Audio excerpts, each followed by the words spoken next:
Welcome to Poland Daily Culture. I'm John Carter. And I'm Paulina Odrstein, and today we're exploring the museum of Anna and Jarosław Iwaszkiewicz in Podkowa Leśna.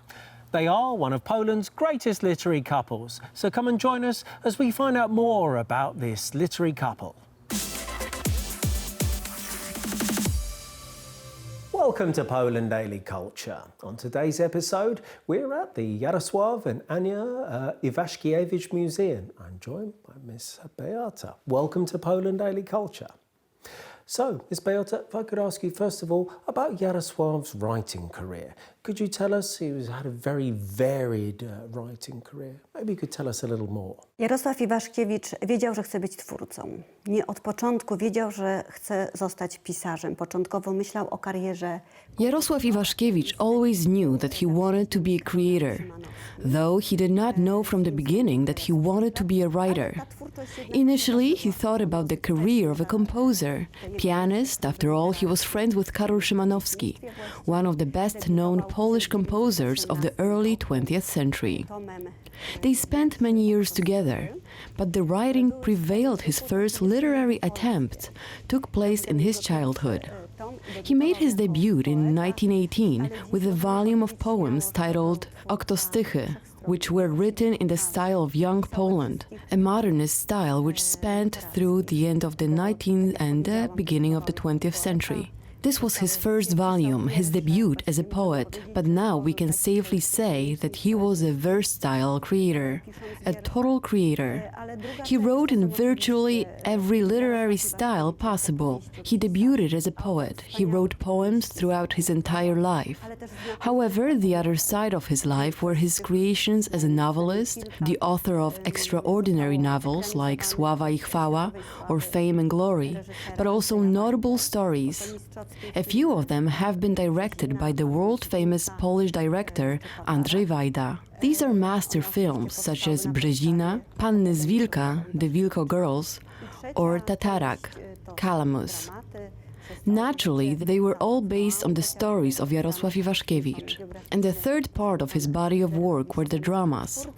He also wrote them throughout his entire life. Those included, for example, Lato w Nohant, Summer at Nohant, a drama dedicated to Frédéric Chopin. Iwaszkiewicz was a versatile writer, writing all his life, having the ease of writing, and at the same time he was an industrious creator. We have evidence that he worked regularly, like an accountant. In a moment you will see Iwaszkiewicz's office, where Miss Zofia worked for many years as a housekeeper. She said that when he did not go to Warsaw, when he was not busy with other duties, when he started the day at Stawisko, he would start working from the very morning. First, he wrote what was important to him, that is creative writing. That is how his day began. Then, in the afternoon, he would write the pieces that paid his bills, reviews, essays, and other texts. After all, he functioned in a literary environment. He had meetings, so he had to prepare various texts. He also wrote reviews for newspapers that were published regularly. In the evenings, he wrote letters. He was a man who answered every letter he received. He simply had such an inner conviction that every letter should be answered. This museum houses the manuscript archives of Iwaszkiewicz, and in this archive are his literary works, all the texts he wrote, as well as all the correspondence. It is said that Iwaszkiewicz continues to write, and this is because not all his letters have been developed yet. There were, for example, pre-war letters sent between the spouses, Anna and Jarosław Iwaszkiewicz. This series of pre-war letters was developed by Ewa Cieślak, our museum employee. The next batch of post-war letters is under development. Hence, these subsequent appearing volumes of correspondence indicate that Iwaszkiewicz is still writing. Te kolejne ukazujące się tomy korespondencji wskazują na to, że Iwaszkiewicz dalej pisze.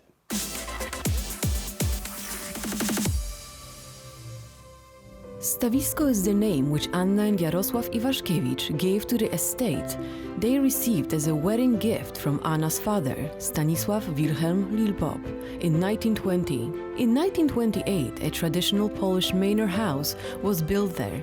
For over 50 years, it was their home and maintained its character as a literary and artistic center. Many people fell under the spell of its picturesque setting near beautiful woods, its tranquility, and indeed the unique atmosphere of the house itself. Many of the writer's best-known works were written there. During World War II, Stawisko became a place in which many refugees from Warsaw found shelter.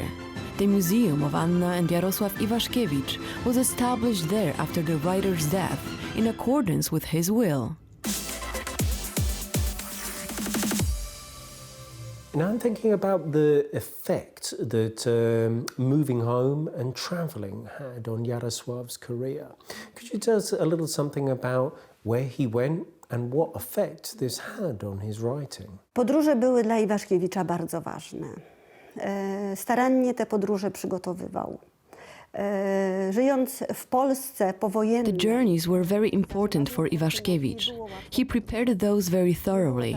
Living in post-war Poland behind the Iron Curtain, it was not easy to travel. It was not like you had a passport. You had to apply for a passport every time.